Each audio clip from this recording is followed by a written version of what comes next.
आमच्या प्रिय बंधू बहिणींना येशूच्या नावाने आमचा नमस्कार आणि सर्व संघे सकाळ या कार्यक्रमासाठी तुम्हा सर्वांना मी आमंत्रण करीत आहे। आजचं वचन मी वाचतो मार्क 10 अध्याय 46 पासून 52 पर्यंत।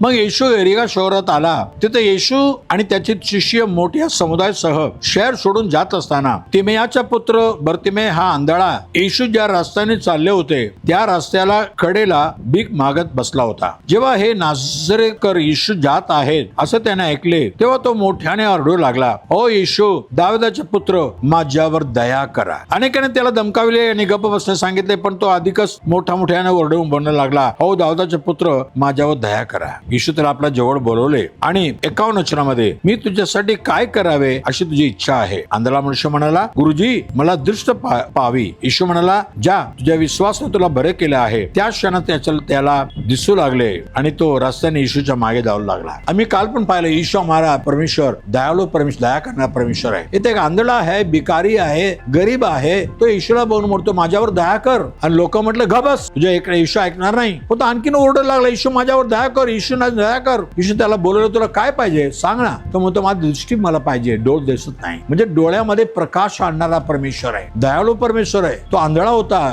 डोळ्यामध्ये अंधारा आहे, पण येशूने म्हटलं चल तुझ्या विश्वासाने तुला बरं केलं। आज आमच्या जीवनामध्ये प्रकाश आणणारा आमच्या परमेश्वर आहे। यशाया 60:1 मध्ये पाहत आहे, उठ प्रकाशमान हो आणि तुझा प्रकाश तुझ्यावर आलेला आहे। 118 स्तोत्र संगीता 27 वचनामध्ये परमेश्वर आम्हाला प्रकाशमय करणारा परमेश्वर आहे। आपण जाऊन त्या वेदीमध्ये स्वतःला बांधून घेऊया। हो प्रिय बंधू बहिणींनो, तुमच्या डोळ्यामध्ये, तुमच्या मनामध्ये, जीवनामध्ये जे काही अंधार आहे ते सर्व काढून प्रकाश देण्यासाठी येशू ख्रिस्त आलेले आहे। येशूने म्हटलं योहान 9:5 मध्ये, मी जगात असताना जगाचा प्रकाश आहे, जगाचा ज्योती आहे। आज तुम्ही येशूसाठी आपल्या मन उघडा, आपल्या घराचे दार उघडा। येशू जगाचे ज्योती तुमच्या जीवनामध्ये येऊ दे। सर्व अंधार निघून जाणार, तुमच्या जीवन प्रकाशाने भरणार। आम्ही प्रार्थना करूया। पवित्र देव बापा, धन्यवाद प्रभू राजा, या जगामध्ये येऊन प्रत्येकाला प्रकाश देणारा खरं परमेश्वर तू आहे, खरं ज्योती तू आहे प्रभू। एक आंधळ्याच्या डोळ्यामध्ये अंधार होता, पण तू दया कर म्हटला, तू दया केला आणि डोळे उघडून टाकला प्रभू, डोळ्यामध्ये प्रकाश आला। आज माझ्या जीवनामध्ये अंधार आहे, घरामध्ये अंधार आहे, मनामध्ये अंधार आहे असं म्हणणाऱ्या प्रत्येक जीवनामध्ये तू जगाचा प्रकाश आहे। त्यांच्या मनामध्ये ये, घरामध्ये ये प्रभू, सर्व अंधार काढून टाक आणि जीवनाला तुझ्या प्रकाशाने ज्योतीने भर प्रभू। आशीर्वाद कर, दया कर, येशूच्या नावाने मागितो म्हणून ऐक प्रभू राजा। Amen amen. God bless you. उद्या सकाळी पुन्हा पाहूया। आमेन।